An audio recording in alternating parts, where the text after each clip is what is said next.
Hello, and welcome to the Atomic Lizards podcast. We're a trio of friends podcasting about the Godzilla franchise and other films we love. I'm Huri, the de facto film expert. I'm Myranda, the film fanatic. And I'm Dan, the kaiju extraordinaire. In this month's episode of Our Favorites, we are covering the 2006 sci-fi drama thriller film Children of Men. Per the film's description on Letterboxd, Children of Men from 2006 is set in 2027 in a chaotic world where humans can no longer procreate. Then, after being convinced by an old acquaintance, a former activist agrees to help transport miraculously pregnant woman to a sanctuary at sea where her child's birth may help scientists save the future of humankind. Alfonso Cuarón directed the film, though he also co-wrote the film with Timothy J. Sexton, Mark Fergus, David Arata, and Hawk Otsby. Per IMDb, the film was made on an estimated budget of $76 million and reportedly earned a little bit more than $70.5 million worldwide at the box office. Starring in the movie were Clive Owen, Claire Hope Ashidi, Chiwetel Ejiofor, Michael Caine, Julianne Moore, Pam Ferris, and Charlie Hunnam. A few fun facts from Child of Men from the IMDb and other miscellaneous sources on the internet are: Number 1, in the film, the infertility crisis is due to all women being infertile. However, in the original novel by P.D. James, this is the result of all men being infertile. Number 2. The writer and director of the film, Alfonso Cuarón, previously stated that he didn't want to make a film that ends when the credits roll. He wanted to make a film that, when the final credits roll, that's really the beginning of the film. Number 3. Almost every shot in the movie contains an animal, usually a dog, although there is a pig in the sky at one point, which is a reference or homage to Pink Floyd's album, Animals, which itself is a concept album based on George Orwell's Animal Farm. Number 4, at no point in the movie does Theo, one of the main characters, use a gun or touch a gun. Before jumping into our discussion today, we want to issue a spoiler warning. If you haven't yet watched the film and you don't want to hear major spoilers, please stop the podcast now and come back once you've watched the film. Otherwise, let's jump right in. So, what did you guys think of Children of Men? What are your overall thoughts? Any pros and cons? Yes, so my overall thoughts. So, watching this, I did see similarities to Harry Potter and the Prisoner of Azkaban, which the director also directed that movie. So, I saw some vibes from that crossing over. I got some Last of Us vibes as well. The movie is very gray throughout the whole thing. So, definitely works for this dystopian like world here. In general though, although an interesting watch, I would just like to know more on why people can't have kids anymore. Like, I feel like the doctors would have caught on to this way sooner and started doing tests because society is so obsessed with women and AFAB people and making sure that they have some kind of control and that the person themselves does not have body autonomy and like rights to their organs and such. So I just want to know why this happened. Like, can you tell me the science on why it happened? And like that. But learning from the fun facts that in the book it's the opposite and it's not women who were infertile, but in the books it was men. I guess I don't really see why they changed that. Just like a quick side note, it's funny that you were asking about that. I don't have an answer for it, and there's probably video essays explaining or like picking up things that I missed or whatever. But uh, there is a quote that apparently Alfonso Cuarón he was explaining that he dislikes expository film, and he said that there's a kind of cinema I detest, which is a cinema that is about exposition and explanations. It's become a medium for lazy readers. Cinema is a hostage of narrative, and I'm very good at narrative as a hostage of cinema. So basically, I'm assuming there's a lot of probably. I mean, there is certainly a lot of storytelling in the background of the film, and like in little details and stuff like that. So I'm sure there's probably some snippets of newspapers and maybe like news broadcasts and stuff like that in the background, maybe explaining how and why the infertility crisis happened. But yeah, it's not clearly stated in the film because he didn't want to, basically, I guess. So I guess there's that. Interesting, I didn't know that. I mean, there are some newspaper clippings, and they do kinda talk about it, but, like, I just wanna know, like, how it happened, and, I mean, maybe that it's clearly not the story that was trying to be told here, it's a different story, but that's what my brain was thinking the whole time, like, "Why did this happen? Why didn't the doctors notice it?" But then I also had the thought that it's like, well, they don't really care about, like, women and AFAB and, like, the female reproduction and just female healthcare in general.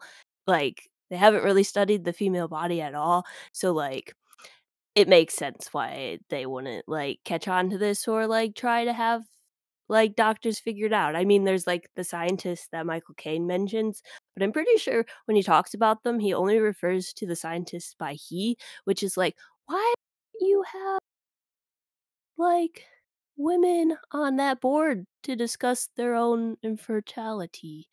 But anyways, those were just, like, some of the thoughts that, popped into my head. I guess it's kind of like how, I mean, at least current day, most of the people making decisions on women's bodies are men, unfortunately, and not women. Yeah. So, it's just like, "Okay, this is interesting." I also noticed, like, a lot of the characters in this movie are men too, except the pregnant lady, and then Julianne Moore, which we already said the spoiler warning, she dies, she gets murdered by a group of people who want the young woman's children run by a guy. So it's just like I'm like, this is a weird movie, and I don't know, maybe this is just my like viewpoint on the movie, my perspective on it all. But in like general, the movie is kind of depressing, and that really sucks that humanity is going to end, and the world goes into a whole kind of chaos and dystopian war future and everything like that. But like it is terrible. The movie? No, I'm just No, kidding. the like the actions of which the movie is like, Like the stuff going on, yeah, basically. like the story, like the actual things happening, the refugees being put in camps, the quote, like, the bombs in the street, the, like, just utter nonsense and war and chaos, and the fact that, like, at what point does this science fiction stop being science fiction and just be real? Which I think is one of the questions you have on the list that we'll probably talk about later, but the movie brings up several different points worth talking about and going through. Some of the points I feel unqualified to talk about, but that's okay. Um, but yeah, in general, I thought it was an interesting watch.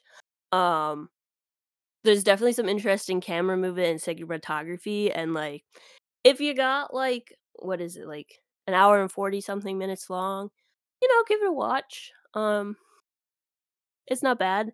Um, I think all the actors and everyone did a fantastic job portraying their characters, and um, yeah, it was a very interesting movie, so it's, definitely different than Francis Ha and other movies we've talked about, so it was nice to see, like, kind of a different, like, genre this time around. But, yeah, those are my main thoughts that all popped in my head, like, the moment the movie ended, I was, like, writing all these down, it's like, all of these things. Yeah, I mean, Yeah, definitely. I would say that this movie is definitely a conversation starter. That's for sure. A lot of stuff going on. definitely. But yeah, and like sandwiching this between Francis Han and the next our favorites, definitely on purpose. I Okay. figured it'd be good to kind of change it up. Well, like I wanted to discuss this movie, and then I was like, maybe I should place it between two movies that are very different from this one. Yeah. Uh, yeah, They well, with the next one, there and this one just how can I put this vaguely? Because I don't think we wanna say what our next movie is. yeah, There's a certain type of person that they both revolve around. yeah, I'll just say that. yeah. That's a So, fair way to like, put it. it makes sense, actually, kind of. I see what you were thinking. Yeah.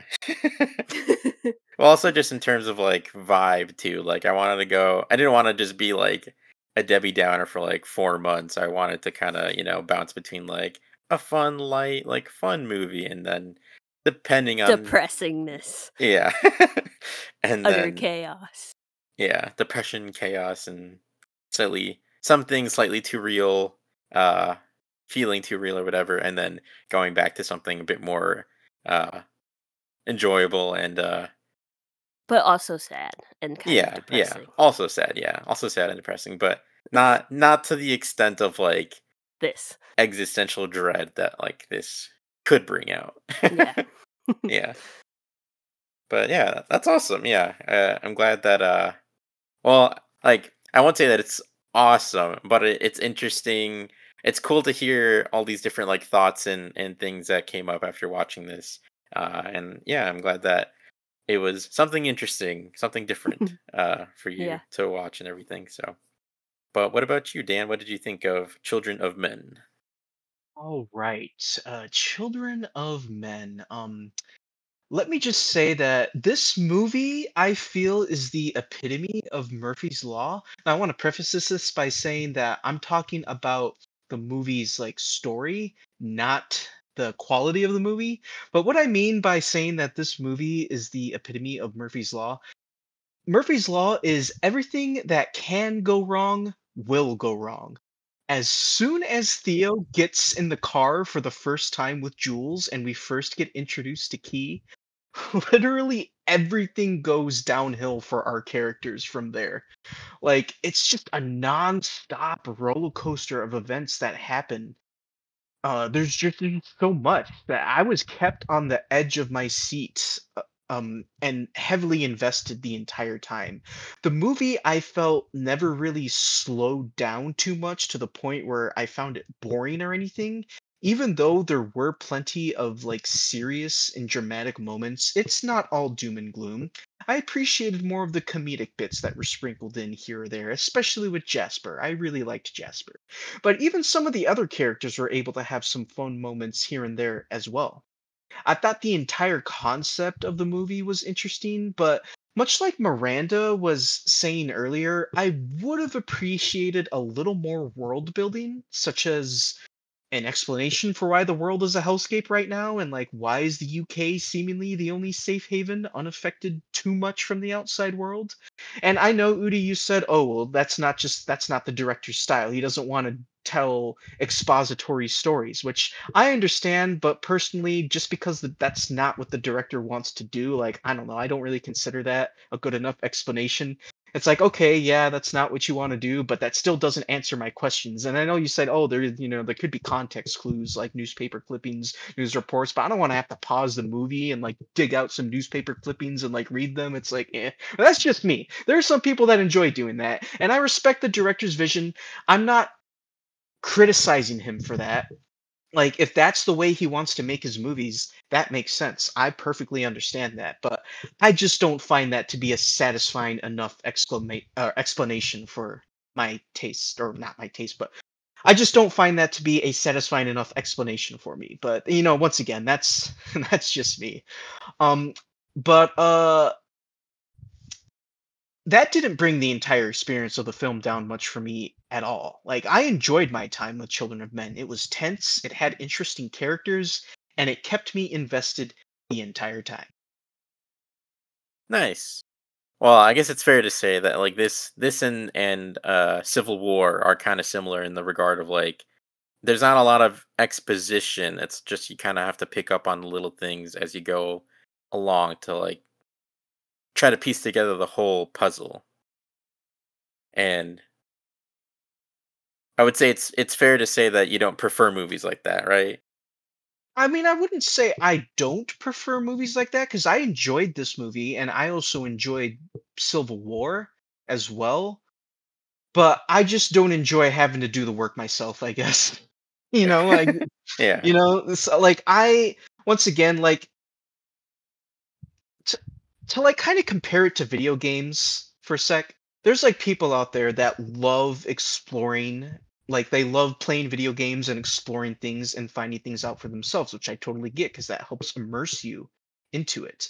But like in the end, it's like I don't want to have to do homework when I'm sitting down to watch something that's meant to or play something that's meant to entertain me, you know? I just want to be entertained. But like once again, I'm not docking movies that are like that. Like because like this movie and Civil War, for example, they don't have a lot of exposition, so it's up to you to kind of, like you said, piece the plot and the puzzles together. I don't think those movies are bad because of that. Because like I said, I enjoyed both of those movies, but just for me personally, I would like a little bit of an explanation. But once again, if that's not the type of story or the type of movie that the director wants to tell. Like that's understandable, but I just personally don't find that to be a good enough reason for me. And I mean, yeah, it's more of just a preference thing. You're not docking it. It's just you don't at least you don't always prefer it, I guess, is a good way to put it as well. Yeah. Yeah. And I mean, yeah, it's ultimately it's the same thing as like everything. Like sometimes you want comfort food or sometimes you want a really nice fancy meal. And so it is, depends on the day and depends on your attention span and everything like that. So that's understandable. But would you say who would you say has worse luck? Nathan Drake or Theo? I'm gonna say probably Nathan Drake. Fair enough. A quick question. Since you've probably seen this movie multiple times, Udi, does it benefit from rewatching? Yeah, there's like a ton of stuff in the background, and I mean, some of it I would say to some degree, like all movies, especially something that's so visually driven like this, I feel Mhm. like there's always going to be a lot of like hidden details and stuff like that. But this is one where you can pick up on more stuff the more like you watch it, and like you can like find like newspaper clippings. Like there's a whole scene where there's like a room that's covered from like corner to corner in newspaper, and they literally made they created whole newspapers for the movie. So it's not like they just used real world newspapers. Like they made newspapers that were set in the world of the film, and then like wrote stories and like filled them all out in, like real newspapers, and then like Mhm. taped them or glued them on the wall, whatever. So like in details like that, you can find interesting things about the world or things like that. Or there's a lot of like visual homages and references and stuff like that. Some of it, I mean, is again like I would have never really picked up on it if it weren't for like doing research on the movie or like watching video essays or stuff like that. Like I had a feeling that like for example like the floating pig thing was a thing like meant something. I took the wrong message away from it kind of but like as I explained or as we explained in the fun facts or whatever, like it had like a direct reference to the Pink Floyd album, and then which technically is a reference to like Animal Farm. So yeah, definitely a lot of it's a treasure trove of visual details to discover and world building to piece together. Kind of like an Edgar Wright movie in a way, I guess too. Yeah, I was just thinking like an Edgar Wright movie with all these little details, and yeah, I guess maybe if I give it a rewatch, maybe I can find some more answers to my questions that I have. But it's nice to know that you can learn more every time you rewatch.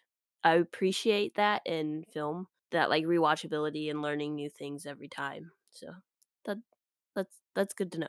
Agreed. Yeah, it's always I mean, again, like there's different movies for different kinds of days and different kind of feelings, but movies like this are pretty awesome. Like to go back and rewatch because all of a sudden you'll find some mind blowing detail, and you're like, "Whoa, I never noticed that before." Yeah, I was just thinking like movies like this probably do heavily benefit from like rewatches, so you can try to pick out little details that you most likely will have missed during your first watch. But like you talking about like there's all kinds of like different meanings with like certain things in the background or not and whatnot, like certain things might have like different meanings, different themes to them. It just has me thinking, it's funny to think about like with movies like this, like I'm sure there is all kinds of stuff and Easter eggs hidden in the background just waiting to be discovered. But it just makes me think, like much like you brought up with like the pig, for example, like how you thought initially it meant one thing, but it may have actually meant another thing. Like it just makes me think, oh, what if somebody like sees something in the movie and it's like, oh man, what does this mean? Could this have some like deeper meaning to this and that? And like here's what I think it means. And then in the end it's just no, the director just thought it looked cool, so he put it in there. So Yeah. I feel like that always ends up happening. Not always, but like so often. And I mean, at the end of the day, that's why I feel like so many creatives and like directors try not to give anything direct meaning, because people will come up with the craziest explanations for something, or they'll find like some incredible reference or hidden meaning in something. It's like, oh my god, like never in a million years would I have put that much, not because like people don't put thought into it, like people that make, like directors, writers, like creatives, etc., artists, they put so much work and time and effort and detail into their creations. So it's not to say that people don't like relentlessly like pick apart everything and like make things meticulously, but um there are often times where, yeah, there's just like a little detail people will obsess over this one thing, and it's like, of all the things that they purposely did put like a bunch of time into and a lot of detail and into, and like tried to make a bunch of intricate world building intricacies and things like that, there's so many things that people put like so much value on, or like just kind of flesh out this one little thing to being this giant thing. And so at the end of the day, I feel like it's if anything, it's probably just more so interesting for the creative to be like, huh, interesting, I never thought about that, but yeah, sure, why not, cool. So yeah, it's always kind of funny when that happens. Would you say an example of that would be like WandaVision and Mephisto? I Which probably, yeah. they just put way too much stock into this one thing, and then it turns out it's, like, technically nothing. Yeah, Sometimes it's something great, but sometimes it's not. true, yeah.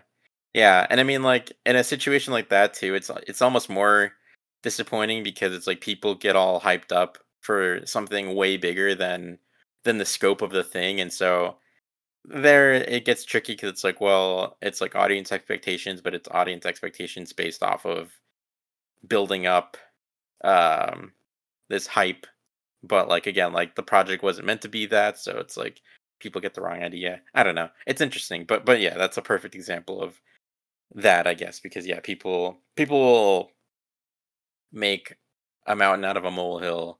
But at the end of the day, it's always just it's cool, because I mean that just means that people care, and so they're watching this thing, whatever it may be, whether it be like a show or a video or a film or whatever it might be, and they're really looking for all the details. So, and at least people care and they're looking into it. But I'll just give my quick thoughts before we move on. But I haven't watched that many Alfonso Cuarón movies, which I'm disappointed by. I need to watch more of them.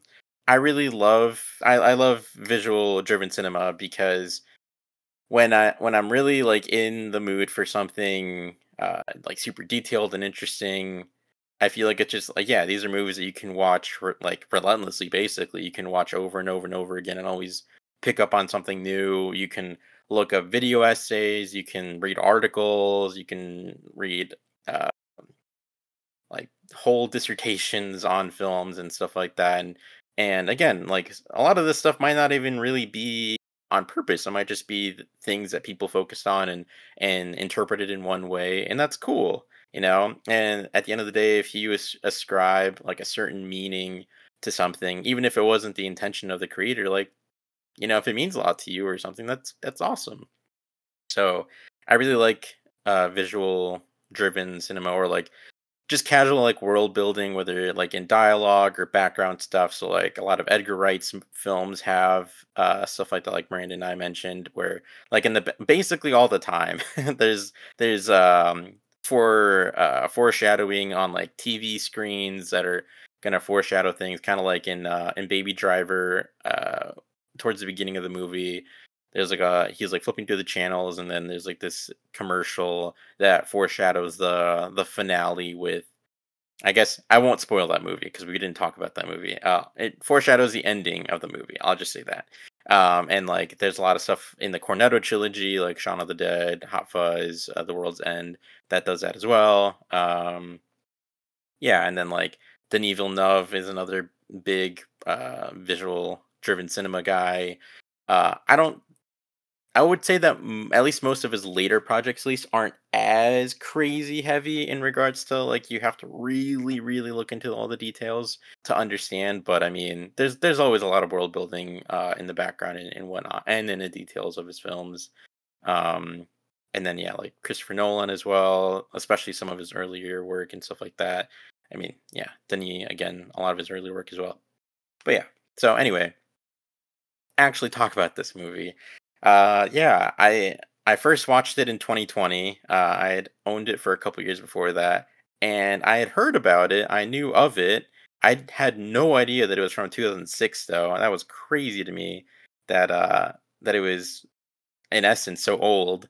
And yet, like even now, like it feels modern. Like you could watch it now, and it feels like it could have just released within the last couple of years. Like it's crazy how well this movie has aged, not just in visuals and aesthetic, but the writing, a lot of the stuff that I mean, I don't know if you can attribute it to just the film or the book or both, but a lot of the like kind of predictions that they had, where like certain things kind of became true and stuff like that. So yeah, this is a crazy one, I feel like, where I watched it in 2020 and I remember it feeling very present, very in the moment, in regards to like a number of things. Actually, just because it's relevant, I remember I was watching it with my friend Michael, and in the middle of viewing it, we got to the part where there's immigrants in cages, and he uttered under his breath, "We don't have to wait until 2027 for there to be people in cages," and I was just like, yeah. So, yeah, I mean, just like lots of different things, and I mean, as we'll discuss here, there's a lot of other things that who's to say? I mean, might unfortunately predict other things that we don't know about yet. But yeah, it's crazy how advanced and ahead of its time this film is, and presumably how advanced and for its time the book was. I unfortunately didn't look up when the book was written, so that was my bad. But yeah, I just think it's directed incredibly well. The performances are fantastic. The musical score is amazing. Very memorable. I remember for like uh, basically the few times that I've watched the film for several days after, I just can't get like the main theme out of my head. It's just so good. And then just kind of thematically, like I mean, yeah, it definitely starts out in a pretty depressing place, but I think by the end it's nice that it does end on a hopeful note. And I think it's nice to have that journey despite all of the terrible things that happen in the movie, the kind of terrible implied things. It ends on a positive note, and we can only hope that there's good things ahead of us for humanity. But yeah, another thing I wanted to bring up though was I didn't quite have this written down, but I thought it was really interesting. So I was like, you know what? Let's talk about it. While you were talking earlier, Miranda, you brought up, at what point does sci-fi stop being sci-fi and does it become real life? And I was like, huh, that's interesting. But I guess before I say anything, because I've been talking for freaking ever, what do you guys think of that? Or like, at what point does that happen for you? Yeah. I don't know, that's a thought that popped into my head was like, okay, this is science fiction, but at what point does science fiction stop being fiction and being like real life? Um, so when I was like watching it, I don't know, situations in this movie are happening in real life currently. Um, there's wars going on, there's like, refugees being treated not greatly, like, all this stuff that is going on in the movie is happening, including, like, women and AFAB people being infertile. Um, like, that happens today in society. Um, and, like, I don't know, I was just thinking, like, you think, at least for me, we looking at the movies we cover on the podcast, we do cover sci-fi, but they're giant kaiju movies or like Guardians of the Galaxy, where they're so removed from real life that it's like, of course this is sci-fi. But this is like a realistic sci-fi. You could argue that like Arrival also is one of those where it's like, this is a realistic take on sci-fi, or like the book The Absolutely Remarkable Thing by Hank Green. That's also technically a sci-fi movie, but or sorry, sci-fi book, where it's like modern day, you're in real life society, but there's just something off about it, something futuristic or something dystopian or something of a non actual matter going on. But like watching this movie, I was just like, wait, this stuff is going on today in real life. So it's like, is this movie, can you even consider it sci-fi at this point? So that's why that thought came into my brain, is just like all of that stuff coming together. You were like Kronk. It's all coming together. I understood that reference. But yeah. So that's an interesting question, and yeah, at what to add on to, like, at what point does sci-fi stop being sci-fi? Well, I think the answer to that question is when the story no longer feels like fantasy. Because think about it, like, what are like famous sci-fi properties? You got your Star Wars, you got your Godzilla, you got your Star Trek. The thing about all of those IPs is that the world they take place in is somewhat fantasy. It's kind of a fantasy world. Like, it's because, like, in Star Wars, for example, they're using like laser swords and they got spaceships that can travel like millions of light years in a couple seconds. Like, that's technology that probably won't ever exist in our lifetimes. I mean, who's to say about interstellar travel? Who knows how long it will be before humanity finally untaps the secret to interstellar travel? But like lightsabers, I don't think we're going to be seeing lightsabers anytime soon, you know? So, like, those stories always take place in fantasy worlds. And when you have a movie like this, it doesn't feel like a fantasy. Like you guys were saying, a lot of the situations that and topics that this movie brings up are very realistic and could very well happen in our lifetimes. You never know. Like, I don't want to, be doom and gloom and scare everyone, but you just never know. Like, this movie doesn't feel like fantasy, while something like Star Trek, that's 100% fantasy.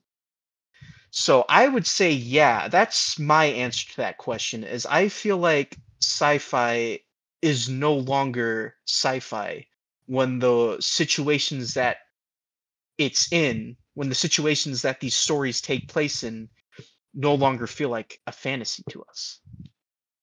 Yeah, where it's like things are not feeling fantastical. We don't have science magic going on. Stuff like that. Once that's gone, it's like this could be real. This is no longer science fiction. This is just science, I guess in this case. Maybe predictive fiction. Maybe. Although I hope the stuff in this movie doesn't happen to Well, yeah, humanity yeah, and people, and like I don't want that to happen. yeah. No, I don't think. Yeah, I don't think any of us want it to happen.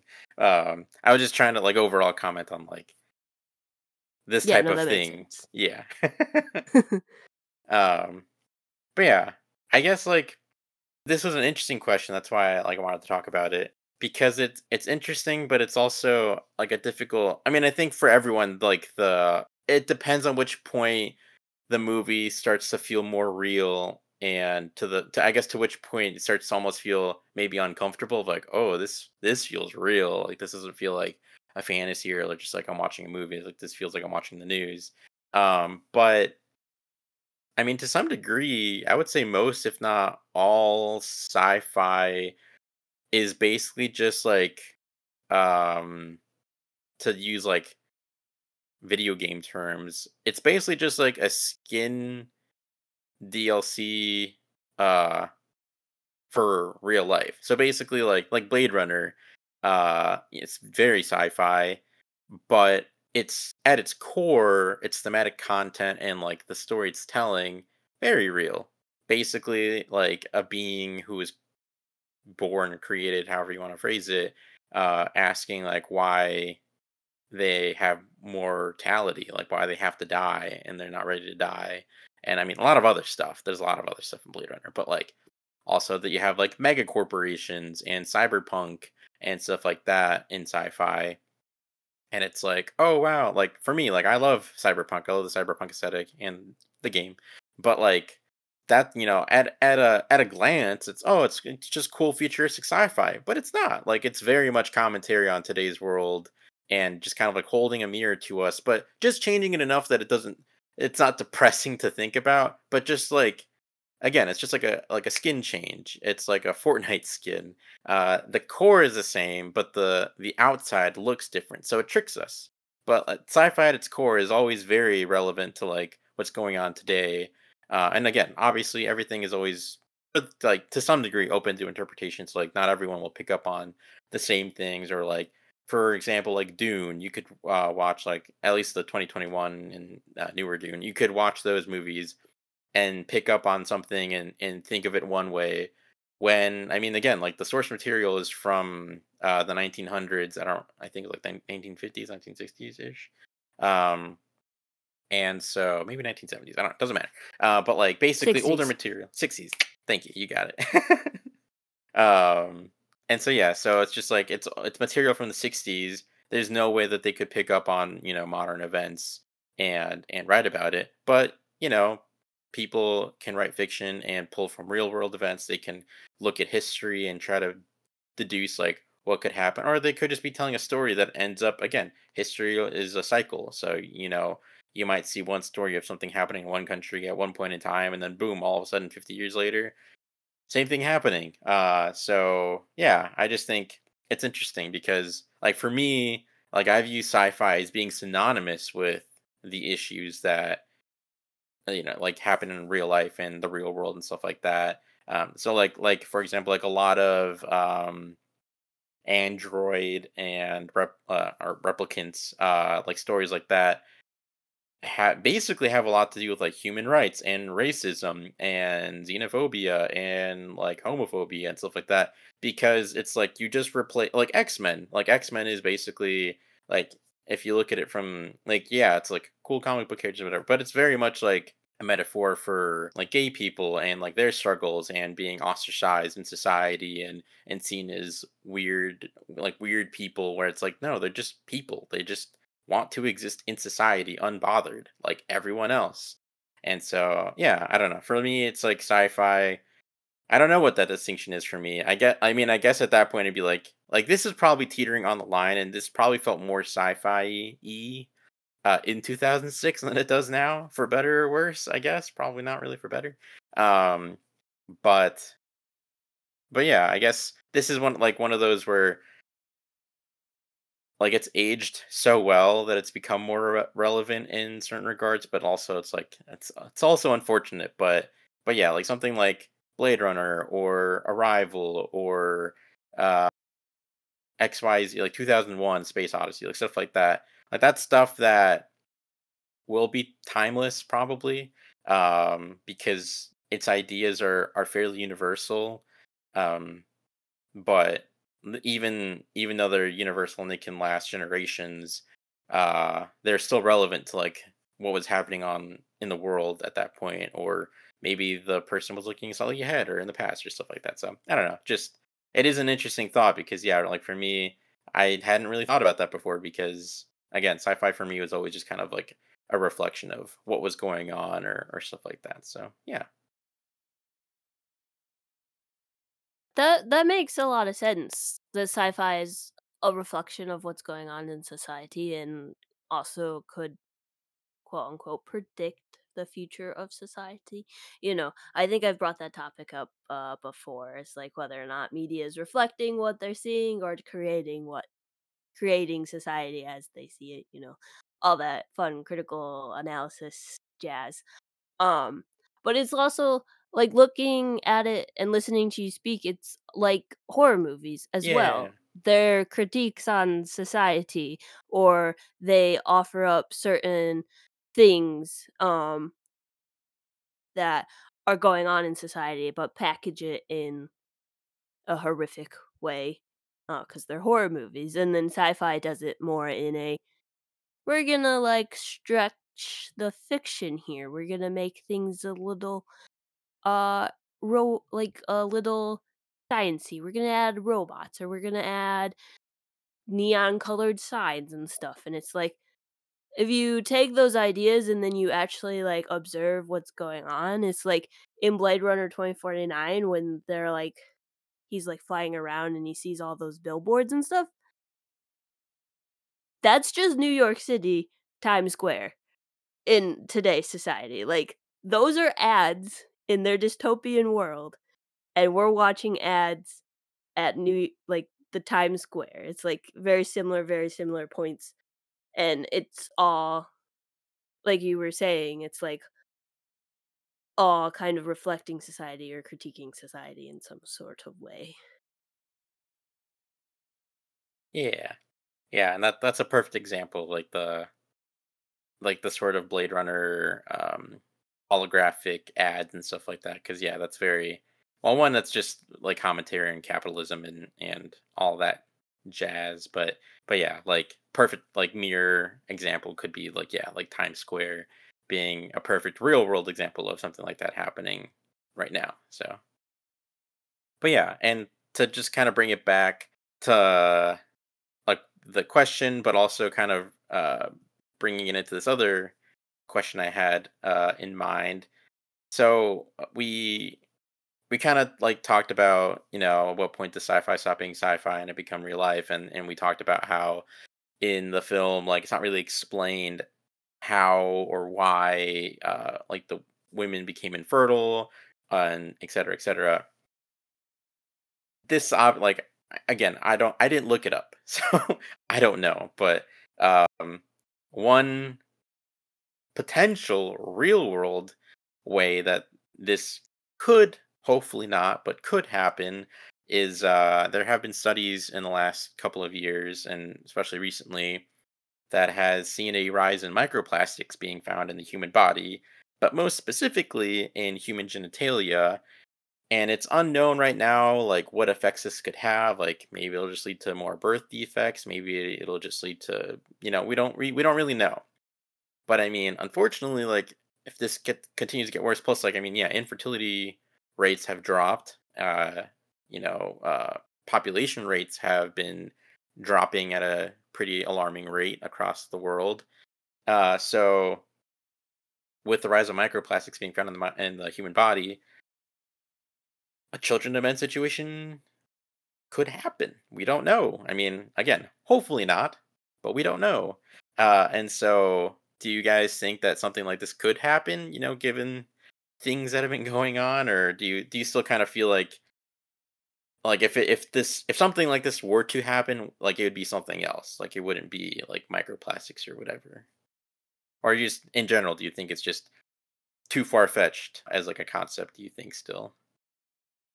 I mean, I can't really say, to be honest, because yeah, there's just so many factors to that go into something like this, because you really got to think about well, what causes infertility? And like, obviously, like, I have a pretty decent understanding of how infertility in men works, but I'm not very educated in how infertility in women work. So like, how does that work for women? Do they just not produce eggs or something like that? Like, I don't know how that works.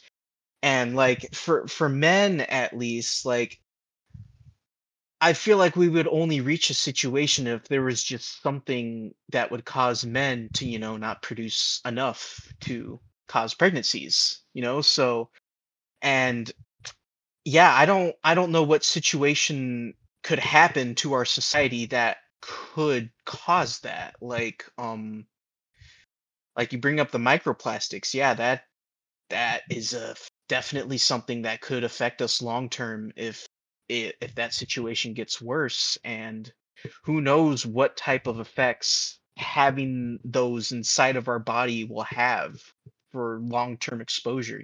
So I can't really say whether or not a children of men situation could happen. I mean, I would like to think it could never happen because I mean, if it ever does happen, well, that means the end of humanity. So, but yeah, I don't know, man. Yeah, that's fair enough. What about you, Miranda? Yeah, I mean, we don't really know. We don't know what the future's going to be like, but like I feel like microplastics being found in human bodies probably not a good sign, probably bad. Will that cause health issues? Sure, definitely, probably. I mean, we don't know if they are I mean, you said they were testing it. I don't know anything about this topic, truthfully. Um, but you said they were testing it. I'm sure they're going to find things as they continue to test this and figure it out. Like infertility could happen in real life. I mean, like I mentioned, it does happen in real life. It's possible for that stuff to happen now. To see it on a global scale, I don't really know what would have that be. And if it was a situation where it was slowly something they were finding out, I feel like they would have caught it and figured it out and done research for whatever reason it was happening and finding that. And that's like one of the it's not an issue in this movie, it's just one of the thoughts is like, why I wanna know the before instead of the middle, because the end of the movie, it suggests that's the next part of the movie, like the next part of the story. Like, if this does happen, that would be really depressing and very not great. I think if it does happen, it's gonna affect everyone, not just women and AFAB people. Like it's gonna affect everyone. So like for this movie to just be like, look, it's just women who are infertile. It's like, okay, but why? Like, and I guess that's we don't know the why, and we don't know the why now if this like hypothetical situation ever were to happen. Like, yeah, is that making sense? That's making sense. Yeah, Okay, yeah. yeah. So, And I mean, to your point, I mean, I agree. I mean, obviously, again, like biology is what it is, and environmental factors differ and blah, blah, blah, whatever. But like, I feel like the people with exposed genitalia would probably be the ones that would be more likely to become infertile, if anything, first than people who can get pregnant.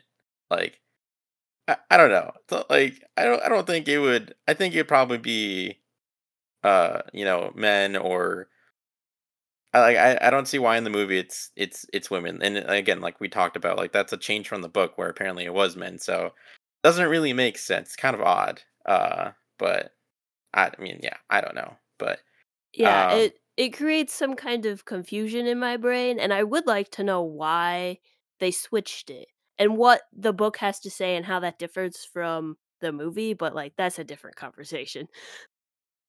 yeah, I agree. Cuz yeah, I don't really understand it either. Yeah, and once again, that brings up the question I had earlier. How does infertility in women work? Are they just not producing eggs or something like that? Like, I just don't get how that works. I can't tell if you're asking me or if you just don't know because I also don't know, so that's a Uh, question for Google. yeah, I mean, I'm not asking. I legit just Okay. don't. I legit I just was like, Live on well, air research. yeah. Well, because once again, in men, it's easy because infertility in men as well. They just don't produce enough swimmers. But for women, like, yeah, I legitimately don't know how that works. In men, it's not always that men can't produce enough sperm, but sometimes it's just that the ones that they do produce aren't good enough at doing their job. So, yeah, it's again like infertility. It really depends on the individual, and obviously again like environmental factors do definitely play a part.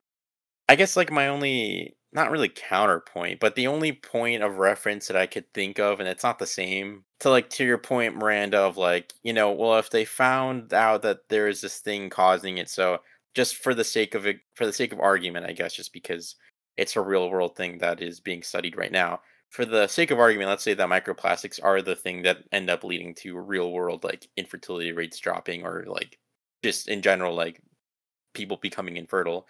Even if they found it, like, let's say it doesn't happen for a few decades, even if they found out about it like now, like they have been studying it and whatever and trying to study like what the effects of it are. My counterpoint, I guess, is looking at climate change, we've known about it for decades, and yet the powers that be and the people who could do something, the organizations that could do something, don't do anything. And the only people that are going to really be suffering are going to be everyday people and the majority of people on Earth once things do start happening. And which, yeah, I don't want to get too much in that topic, but so like knowing about that and that being like a thing from decades ago that's still not really like some things have gotten better, sure, but like overall trends aren't really going in a positive way, especially with developments. I'm being kind of vague, but again, I'm trying not to get super into it. But anyway, so that's my example, I guess. And so even if like let's say they found microplastics right now in our biology, I mean like who's to say? Maybe they'll be studying it for a while, and by the time that they were to find a solution, or not, maybe not a solution, but find out what the cause is, or like what the health repercussions of it are, like it could be too late. So, I mean, I don't know, and I mean, it's different. It's a different situation because climate change, like people have known for decades that certain things cause climate change and are making everything like the environment worse. It's hurting the environment and thereby hurting us. And so the powers that be don't care and haven't done it enough to change the potential outcome of what could happen from that. Whereas this, like, well, one, it's a some degree, it's a slightly more existential threat. I mean, climate change is an existential threat because it would wipe us off the planet of the Earth or the face of the Earth. I mean, but I do feel like it's slightly different because with infertility, I feel like to some degree it's more beneficial to keep people alive and to keep people making babies because again, not not to be a Debbie Downer, but I mean things still have to be made, food still has to be produced. So the people at the top aren't going to be relying on themselves to do that. And so everyone else, the regular people in the world, the common people are the ones that have to do that. So it's kind of in their best interest to keep us alive and reproducing. So, but yeah, that's how I feel. Not saying it's like super feasible, but that's just my thought process. Yeah, I can see that. And like with the climate change example, and it's like, okay, we've known about it for a while, and yet, things are moving really slowly. Like, I mean, that's probably, I mean, in the movie at least, that I mean, it's probably some of the factors. Like, they didn't know, and then, oh no, we're in this situation. But like, if it was like COVID, where it just happened so fast and there was just no precautions, like that would be like, they wouldn't have time to, like, figure stuff out, but, like, if they had time to figure stuff out, I don't know why they didn't do anything. But then it's like, well, they don't really actually care about, Like the common people. yeah, the controlling people in society. They don't really care. But then you were like, well, they need to keep being grown and, like, all this other stuff, and then in my brain, I'm like, well, if that was, like Yeah, that's true. It's like if this was happening, we would still have to live. Whereas like in this movie, the whole world goes into chaos and it's like would that actually really happen in real life? Like would we go into chaos of destroying the world? Like, I don't know.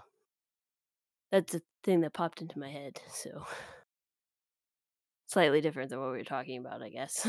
I think it's pretty spot on. And I mean, to that point, yeah, that is a good point because I don't know. I really don't know. I think it would depend on which country or countries are involved, where this is happening, and a certain concoction of different things.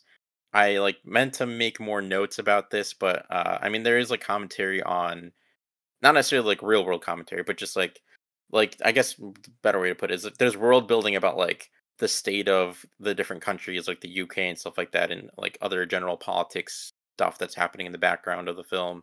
Like I think I don't remember what how they described it, but like basically the movie kind of predicted Brexit in this story, which for those that don't know, I guess it was like when I'm not educated enough to really talk about. But basically, my understanding is like the UK left the EU and became like its own thing, which kind of screwed itself over and made everything worse for the UK and or maybe the other countries. I'm not really sure. Again, I'm not educated enough on this topic to really talk about it. But that's my general, very bad American understanding of it at this point in time.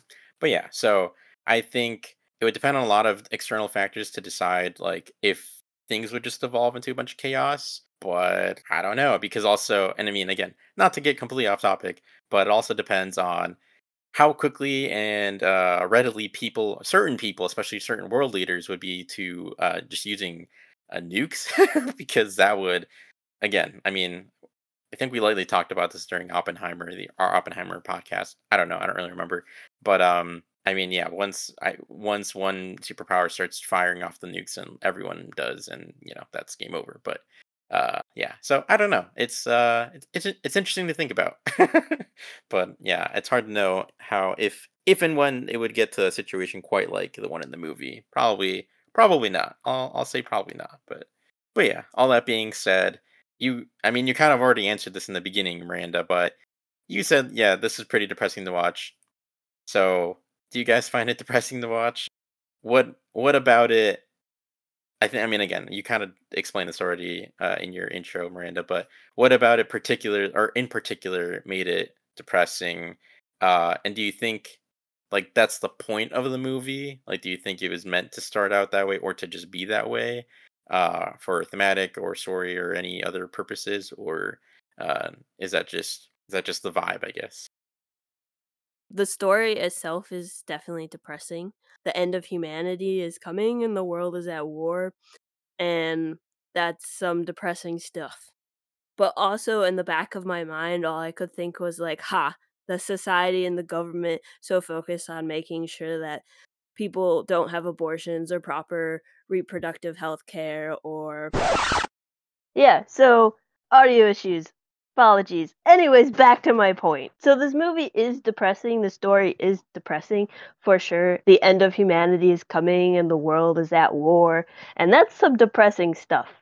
But in the back of my mind, all I could think was, ha, the society and the government so focused on making sure that people don't get abortions or reproductive health care or even the rights over their own bodies and their own organs loses that control and power over half of the entire population of the world.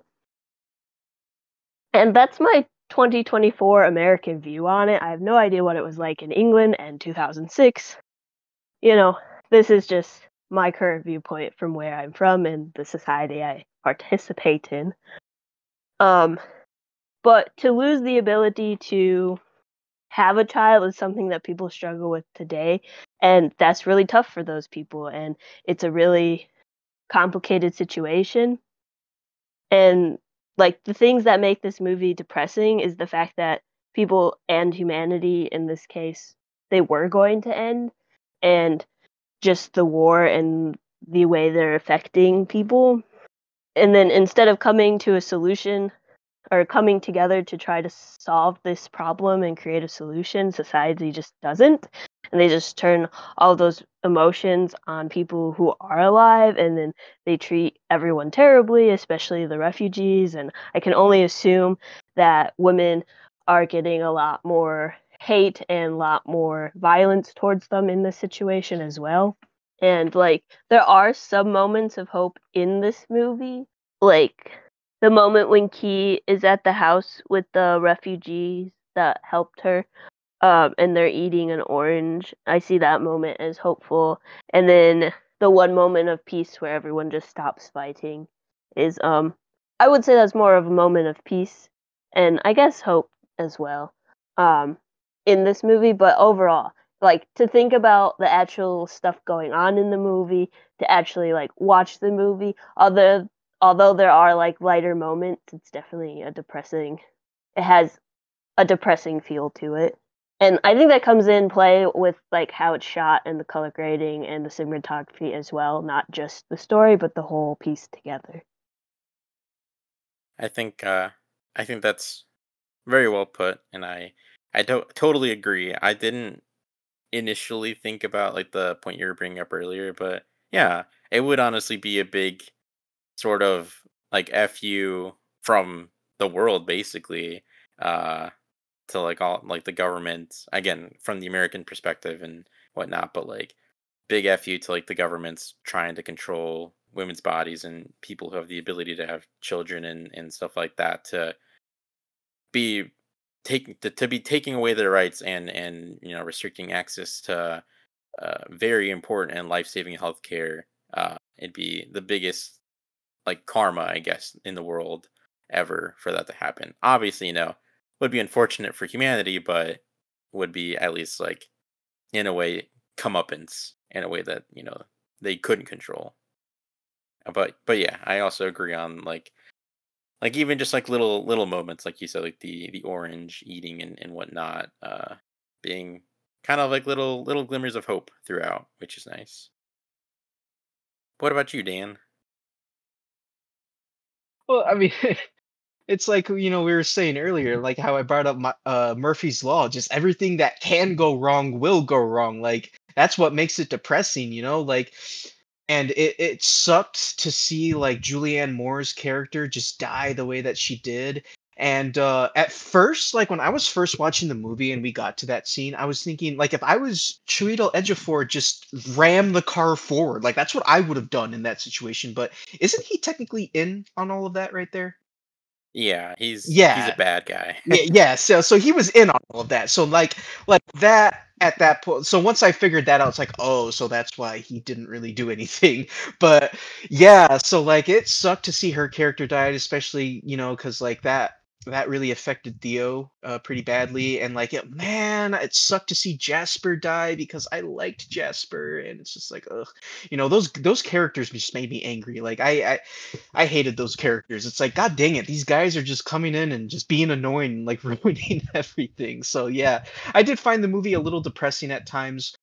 It's hard to say whether I felt like that was the point of the movie because, I'm not inside Alfonso Cuarón's mind, so I can't really tell if he wanted to just make something depressing, but I kind of don't feel like he did because like you guys were saying, there's those glimmers of hope.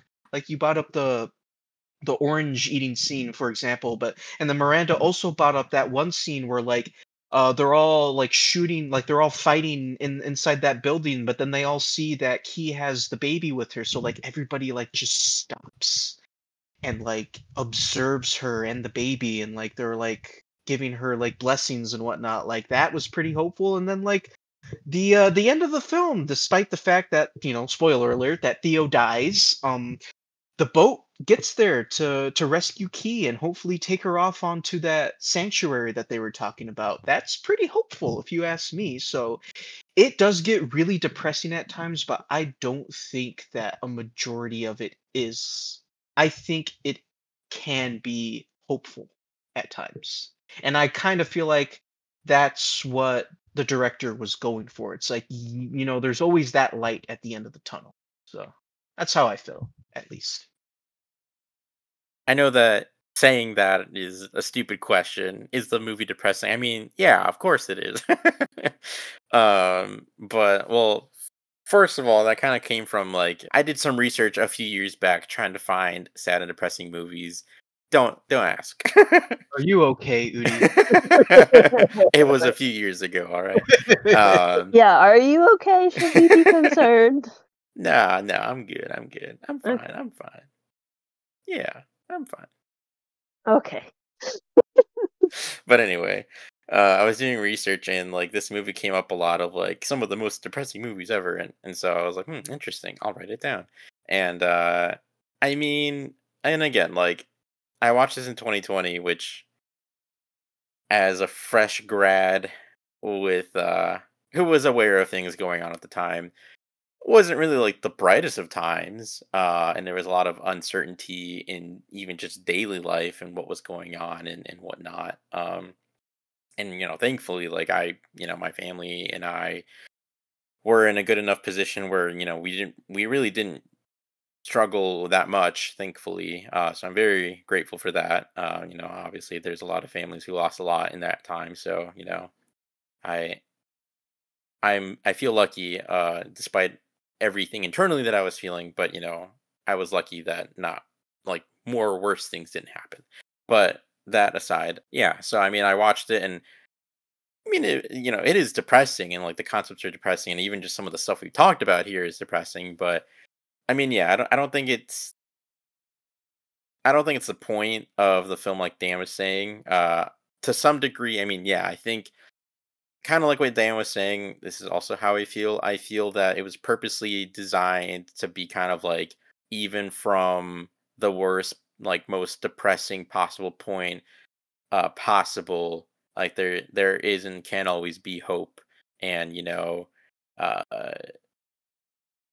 especially like thinking at large, like human civilization can get to really dark places, and just when you think things can't get any worse, there can always be hope, and people can always unify and come together in the end. And so I think I needed to start at a really depressing place and a really kind of like apathetic spot, to be able to kind of come full circle by the end and end hopefully.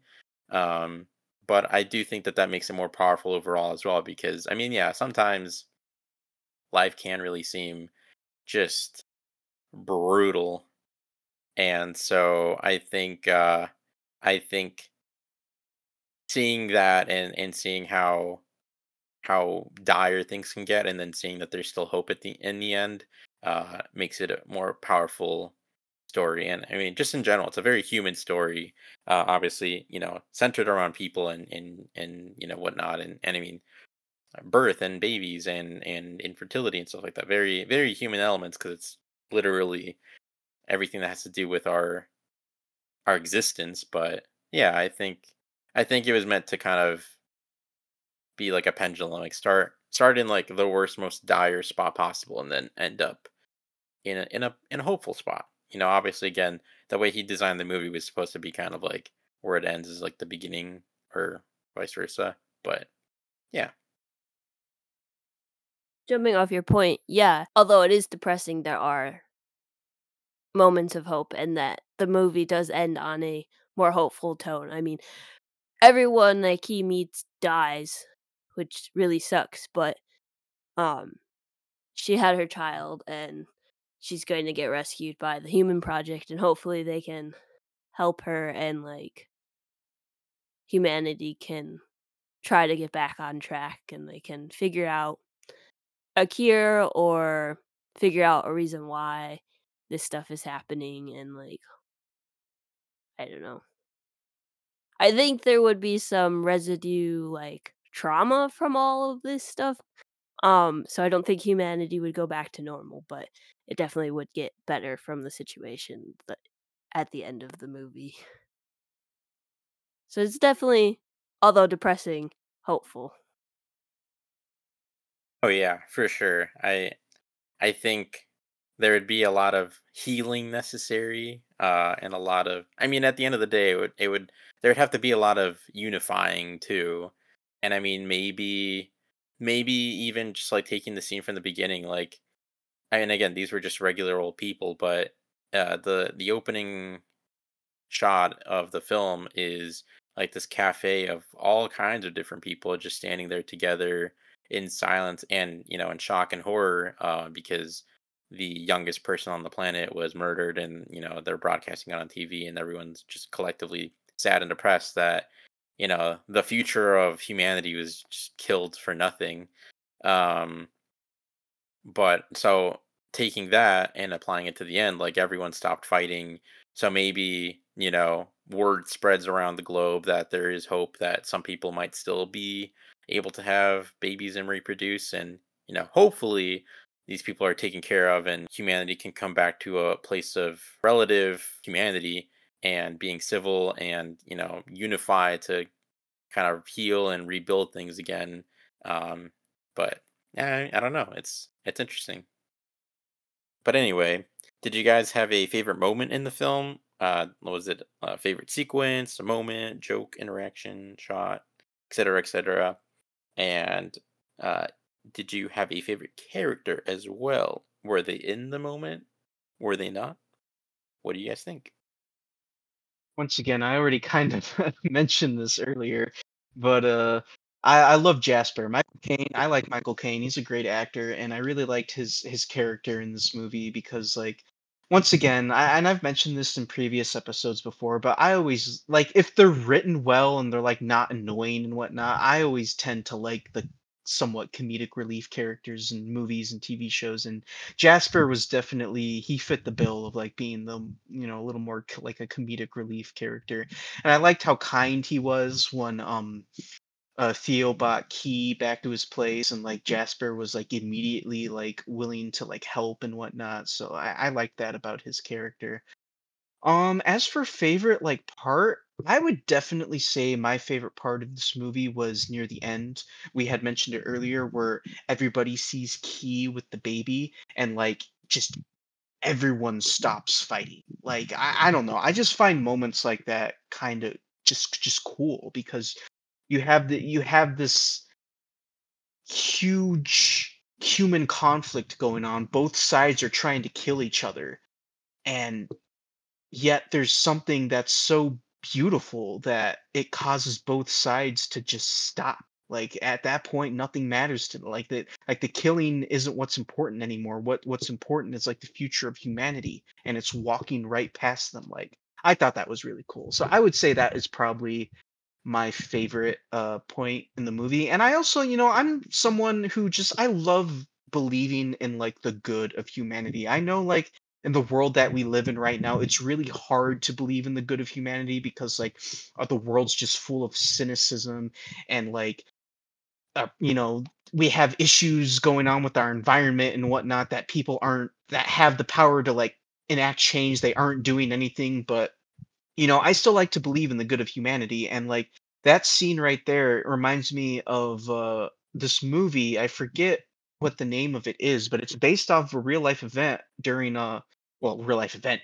It's based off of a true story from World War I, where there was a ceasefire on Christmas Day due to the holiday. So like all of the soldiers like stopped fighting and they came out and like got to like know each other and whatnot. And like like I said, I just like moments like that because I like believing in the good of humanity. So that was really nice. They played soccer too. Yeah, they did. uh but yeah, I would say that's probably my favorite moment in the movie. What about you guys? Yeah, that moment at the end is super powerful. Very much making a statement on hope and humanity and them being able to come together even in the worst of times and still finding some common ground or something in common that they can stop fighting in the moment for. But what about you, Miranda?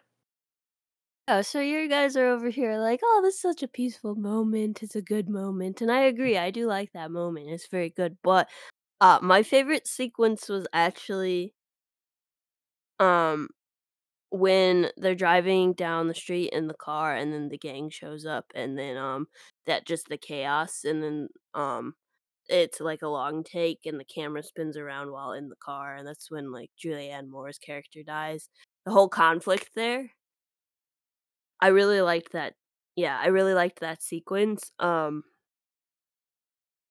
think it creates a good sense of chaos and really shows you, okay, yes, the beginning of the movie is kind of like there was a bomb that went off, humanity, all this other stuff's going on and like humanity's dying and all that jazz. Where like this scene is like, okay, we're gonna let you sit and we're gonna make you think you have a moment of peace. We're gonna goof around in the car and then bam, a very intense situation starts, and then with the music on top of that, and I think the spinning really helps. It creates a good sense of panic and stress, and it really shows the terror of the world that they're living in. So I really like that scene. I do like the ends, like the peaceful scene where they stop fighting, and like I mentioned earlier, the scene at the refugee camp where they're like looking at the baby and eating an orange and stuff. I really like that too. That's like the main thing that's like main sequence that my brain was like, "That was interesting. I see what they were doing here." I just want to comment real quick about that scene. Like I remember when I was watching it, and then all that happened out because like you were saying, they're just having fun, and then all of a sudden, bam, that attack happens. I was like, well, that escalated quickly. Like that's what was going through my head during that because yeah. It's unfortunate. I mean, I totally agree, Miranda. It's unfortunate though because that was what I was gonna say. Ah, ah. But I mean, it's a great moment. It's just a really good sequence. It is. It's so good. Like, I mean, you described it perfectly, but yeah, basically like the spin like again, I mean, I like the juxtaposition between like, oh, it's like a nice, fun, lighthearted moment, la la la la la, and then all of a sudden just boom, like they're just attacked, and then all of a sudden Julian just freaking dies, and then well, she's killed. She doesn't just die; she's killed, and then they're like trying to escape, and just like a chaos ensues, and yeah, just crazy, just absolute madness. So yeah, I think that was gonna be mine. But I mean, there's tons and tons of moments throughout the film that are incredible. I mean, even just the opening. I think the opening, I mean, just grips you right away. I remember, like, I'd watched that scene before, I guess. Before I watched the movie, I had watched like a clip of it. I didn't know at what part in the movie it took place, so I was shocked that it was the intro. But yeah, I mean, just it's just this group of people, this nondescript group of people watching TV, and then Theo just walks up, gets a coffee, walks out, and then just boom, a freaking random bomb goes off, or someone bombs or whatever. Just very, very chaotic start to the film, and just kind of immediately throws you into the world that these characters are inhabiting. The other is kinda just like a moment, but I thought was kind of interesting. This is again and there's a ton of stuff in the background. Again, like, there's so much storytelling going on in the background, and there's countless shots, you could talk about, but, there's this one that I liked, where I believe Theo is waking up, I think in his apartment or, like, his house or whatever, and then there's like a TV that's on that's playing in the background, and it's for this ad. The best way I could describe the ad is it's a pharmaceutical ad for basically a suicide drug. And it's called like Quietus or something like that. But basically, like the person in the ad rises up at the same time that Theo does, and it's like one of them is rising and rising to be awake and to start his day, and then the other person is rising to off themselves. And so I just thought it's an interesting dichotomy of like just the shot, the execution of the idea of that shot, and I mean, I there's different ways that you could probably interpret that shot, but I just thought visually it was very interesting, thematically, with how depressing the world is, and just like how depressed Theo was. I mean, I don't even know if it's really depression and or maybe just apathy too. I mean, he's gone through so much. I mean, he lost his child, and then he lost the love of his life, and he used to be so hopeful about the world. He was, an activist or whatever, and then he became so jaded and just done with the world that he just kind of gave up. And so I guess, like, in a way, his spirit died, but then it was able to be revived with Julian and this task of bringing Key to safety and making sure that she's able to have her baby and that humanity can go on. So that's nice. I would agree, though, in terms of my favorite character. I think Jasper was my favorite, though. I mean, Michael Caine is always great, but God, this character, he's very, very good. Like Dan was saying, he's kind of the comedic relief character, but it just works. Like, he just has a levity to it, and you can just tell, like, he just has so much experience, uh, just uplifting people, and it's nice, and especially like him, he's another person who lost a lot, and I mean, he's known Theo for a long time, and so not only do they have that connection of just being friends or whatever, but like he can relate to just losing a lot, and yeah, he's just a very uplifting character, like funny character, goofy character, but yeah, his death was really impactful in the story for sure. But yeah, if we don't have anything else to add, then we'll go on to ratings. Miranda, what would you rate Children of Men out of 5 stars?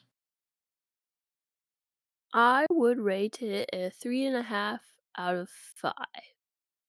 Yeah, that seems right to me. I don't remember what I rated the other our favorite movies, so um, I know I liked this one more than I liked The Graduate, but less than I liked Blind Spotting. So I think I gave that one a 4. So I'm gonna go 3.5. Um, it's a very interesting movie. It brings up again a lot of topics which we've already discussed. I think it was shot really well and the actors did great in this movie and yeah, if you got time, give it a watch. Maybe you'll also have some thoughts on it and it's just good to think about some of these topics occasionally. Get your brain like using your brain to like actually think about situations and humanity and hopefully figure out what we can do to make sure that this doesn't happen and like be a bit more hopeful about things. But yeah, 3.5 out of 5. Sounds good. I also totally forgot that you gave Blind Spotting a 4. I was like, oh yeah, she did.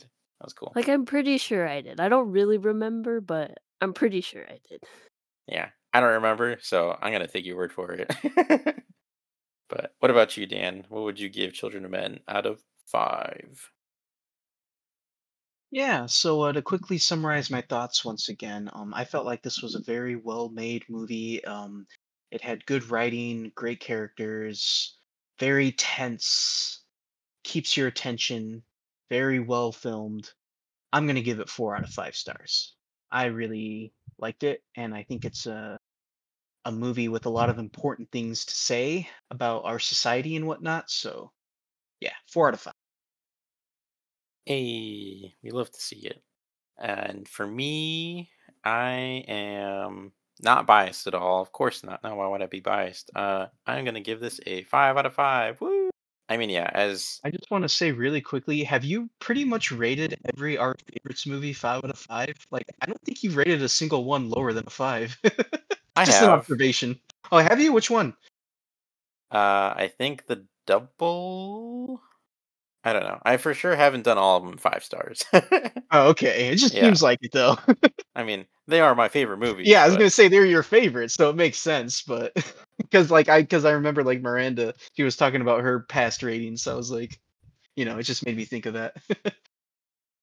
yeah, this is a 5 out of 5 for me. Like the others said, I mean, it's just a very powerful film. It's made immensely well. Again, there's always stuff going on in the foreground. There's stuff in the background. There's so much storytelling going on. Again, very visual driven, but I mean, again, I like that style.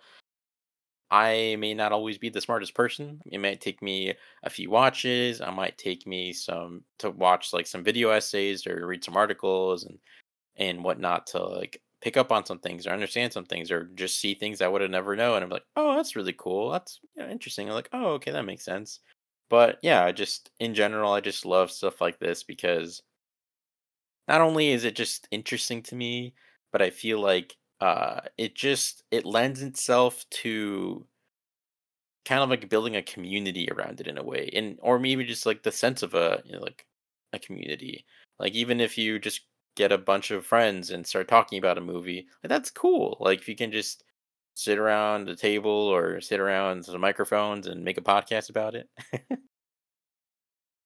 But yeah, anyway, the Atomic Lizard's average score is a 4.16, which means that the official Atomic Lizard's score for Children of Men is a 4 out of 5.